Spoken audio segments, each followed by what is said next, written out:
Zaman keemasan Islam, The Islamic Golden Age, adalah periode sejarah kompleks dan memikat yang mencakup setiap bidang kehidupan dan perjuangan manusia. Konteks zaman tersebut, lebih tepatnya, zaman Abbasiyah merujuk pada periode waktu, di mana suatu budaya, masyarakat, atau peradaban mencapai puncak kemakmurannya. Pada abad ke-9 sampai ke-13, dunia Islam ditandai dengan era perkembangan ilmiah, religius, filsafat dan kebudayaan dalam skala, serta kedalaman yang tak tertindingi sejarah. Kemajuan tersebut tak ada yang menyamainya baik, sebelum maupun sesudah era tersebut. Setelah melesat bangkit dari gurun gersang Arab, kebudayaan Islam sekarang meliputi banyak budaya, agama, dan tradisi intelektual yang beragam.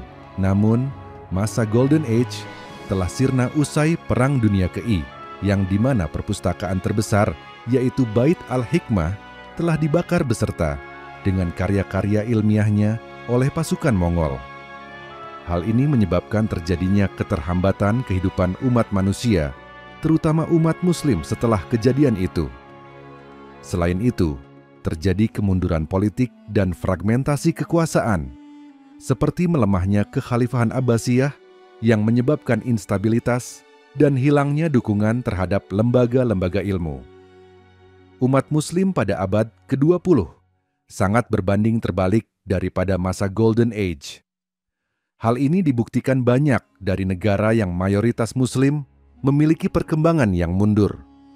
Kesalahan dalam penafsiran menjadi masalah utama umat Muslim saat ini. Komunitas-komunitas meyakini bahwa sains hanya akan menggoyahkan keimanan mereka karena sifatnya eksperimental dan kebenarannya relatif. Banyak ilmuwan hebat yang tetap religius, dan mereka justru merasa sains memperkuat iman, bukan menggugatnya. Membangkitkan semangat keilmuan Islam seperti pada masa Golden Age menjadi sangat penting untuk membangkitkan kembali tradisi intelektual yang pernah menjadikan dunia Islam sebagai pusat peradaban dunia. Berbagai kemudahan untuk mengakses informasi membuat generasi muda lebih paham mengenai isu-isu saat ini. Sains bukan sekedar lab dan rumus, tapi tentang cara berpikir. Jika generasi muda punya mindset sains, maka budaya keilmuannya akan tumbuh sendiri. Kini, ketika dunia Muslim mengalami ketertinggalan dalam inovasi dan riset, menghidupkan kembali semangat keilmuan ini menjadi langkah strategis untuk membangun peradaban yang mandiri, berdaya saing, dan berakar pada nilai-nilai Islam. Bait al-Hikmah, rumah kebijaksanaan, merupakan perpustakaan sekaligus lembaga riset pertama di dunia Islam yang bertepatan di Baghdad pada tahun 800 SM. Didirikan pada kekhalifahan Abbasiyah, yang dimana pendirinya adalah keturunan Al-Abbas, paman Nabi Muhammad, yaitu Abdullah al-Saffah, ibnu Muhammad ibn Ali, ibn Abdullah ibn Al-Abbas. Di tempat ini, berbagai literatur dunia dari setiap zaman dikaji, diteliti dan dikembangkan. Naskah-naskah dari berbagai tempat ataupun negara sahabat dimasukkan ke dalam perpustakaan Baghdad dan dikaji di Bait al-Hikmah. Bait al-Hikmah dan perpustakaan lainnya menjadi etalase peradaban dunia Islam masa itu. Bait al-Hikmah merupakan pusat ilmu pengetahuan yang melahirkan banyak karya besar dan berpengaruh, termasuk dalam bidang matematika, astronomi, kimia, kedokteran, dan sastra.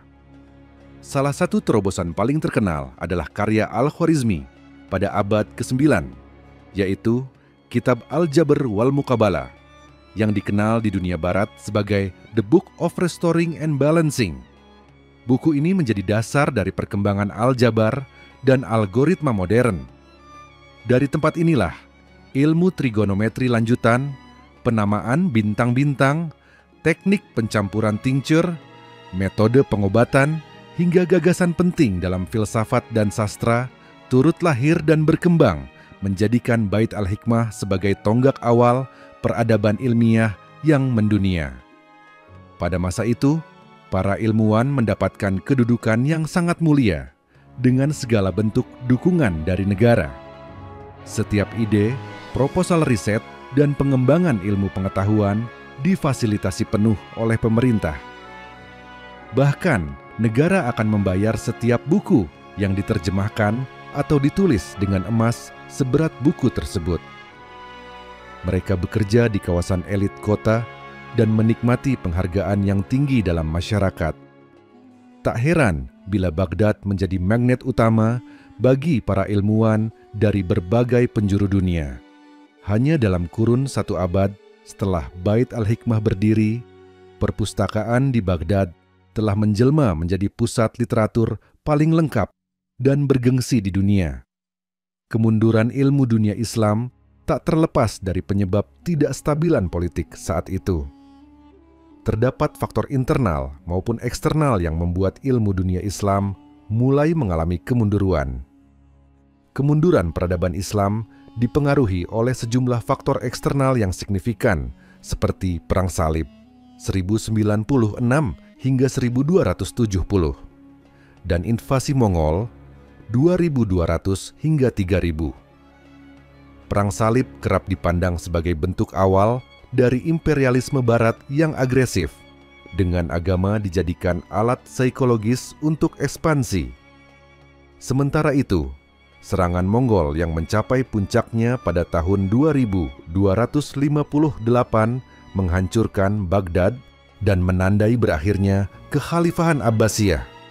Namun, kemunduran ini tidak hanya disebabkan oleh faktor eksternal semata, melainkan juga merupakan hasil akumulasi dari faktor internal seperti instabilitas politik, krisis sosial ekonomi, serta pemahaman keagamaan yang semakin kaku. Tanda kemunduran, terutama dalam dunia sains dan sikap terhadap ilmu pengetahuan, mulai terlihat jelas sejak lewat abad ke-13. Salah satu faktor internal penyebab runtuhnya Bani Abbasiyah adalah perebutan kekuasaan oleh orang-orang berpengaruh di kerajaan. Menyusul pembangkangan Al-Mu'tasim, Khalifah Bani Abbasiyah, penyerangan pun terjadi, mengakibatkan kematian lebih dari 1 juta penduduk Baghdad. Selain itu, Khalifah Al-Mutawakkil mengambil kebijakan yang berpihak pada interpretasi literal terhadap Al-Quran dan hadis, serta menolak sains yang sebelumnya berkembang. Ia menunjukkan ketidaktertarikan terhadap ilmu pengetahuan asing dan mulai mengarahkan lembaga-lembaga keilmuan untuk meninggalkan pemikiran filsafat dan logika. Tindakan jahat ini menyebabkan kerusakan yang tidak dapat diperbaiki terhadap peradaban Islam di semua bidang budaya, politik, fisik, dan psikologis. Awalnya reputasi Islam sebagai pelopor ilmu pengetahuan kini hanyalah seorang konsumen dari penemuan Barat. Sains memberikan manusia peralatan dan mempercepat laju kemajuan, agama menetapkan maksud tujuan upaya manusia dan sekaligus mengarahkan upaya tersebut. Restiana 2020. Memisahkan keduanya berarti membawa kerugian yang tidak dapat ditutup. Agama dan sains memiliki keterikatan yang saling berhubungan dalam perkembangan zaman. Hal ini sebagai maksud agar tidak terjadi pembaruan agama dari cengkerama mitos-mitos. Agama tanpa ilmu pengetahuan hanya akan dijadikan sebagai alat orang-orang munafik untuk menyebarkan kesesatan. Di Indonesia, saat ini telah mengintegritaskan ilmu pengetahuan dan agama pada bidang pendidikan. Salah satu contohnya adalah pengembangan Universitas Negeri Islam yang mengintegrasikan antara ilmu-ilmu umum dan agama, menghasilkan kader-kader yang mampu merespon tuntutan masyarakat dan perubahan zaman. Selain itu, terdapat pembelajaran wajib bagi siswa-siswi Muslim dalam sekolah negeri ataupun swasta, yaitu pendidikan agama Islam. Hal ini menjadi bukti bahwa pendidikan tidak lagi memisahkan antara ilmu keislaman seperti tafsir, fikih, dan hadis, dengan ilmu sains seperti matematika, fisika, biologi, dan teknologi, melainkan memandang keduanya sebagai bagian dari pencarian kebenaran dan pemahaman terhadap ciptaan Allah. Dengan pendekatan ini, peserta didik tidak hanya cerdas secara spiritual dan moral, tetapi juga mampu berpikir kritis, inovatif, dan berkontribusi dalam kemajuan peradaban. Integrasi ini membuka jalan bagi lahirnya generasi Muslim yang tidak hanya taat beragama, tetapi juga unggul dalam iptek. Dalam sejarah Islam, banyak tokoh muda yang menjadi pelopor ilmu pengetahuan seperti Ibnu Sina, Avicenna, di bidang kedokteran, Al-Khawarizmi, di bidang matematika, dan Ibnu Khaldun di bidang sosiologi. Ilmu yang dituntut pemuda tidak hanya terbatas pada ilmu agama, tetapi juga ilmu duniawi yang bermanfaat bagi umat manusia. Pemuda Muslim yang menguasai sains, teknologi, ekonomi, dan ilmu sosial akan mampu menjawab tantangan zaman sekaligus memberikan solusi bagi berbagai permasalahan umat. Kita sebagai generasi muda adalah kunci untuk mengembalikan Golden Age Islam yang telah sirna. Dengan pendidikan yang baik, pemuda dapat memperbaiki kondisi umat, menciptakan inovasi baru, dan membawa umat Islam ke arah kemajuan peradaban yang lebih baik. Generasi muda tak terlepas dari tanggung jawabnya untuk terus belajar, meningkatkan kapasitas diri, dan menjadi pelopor peradaban manusia. Generasi muda harus membangun kembali tradisi tolabul ilmi, mencari ilmu, tidak hanya untuk nilai atau gelar, tapi karena ilmu adalah bentuk ibadah dan jalan kemuliaan. Ini mencakup ilmu agama dan ilmu dunia tanpa memisahkannya. Golden Age dulu tidak lahir dari nostalgia atau wacana, tapi dari karya konkret. Maka hari ini kita perlu menciptakan inovasi, riset, teknologi, buku, karya seni, solusi sosial apapun yang membawa manfaat luas. Kita harus kembali menjadi produsen ilmu, bukan hanya konsumen. Kita butuh lebih banyak anak muda Muslim yang berminat di fisika, teknologi, sastra, biologi, filsafat, dan lain-lain, tapi tetap berakar pada iman. Kita juga dapat berkolaborasi dengan negara luar, terutama Turki, sebagai bentuk hubungan dalam membangun riset dan inovasi. Seperti yang kita ketahui bahwa Turki memiliki sebongkah dari sisa peradaban Golden Age Islam. Hal ini tentu saja menguntungkan bagi kita agar bisa menyerap ilmu-ilmu di sana dengan tujuan mengembalikan kejayaan ilmu pengetahuan Islam.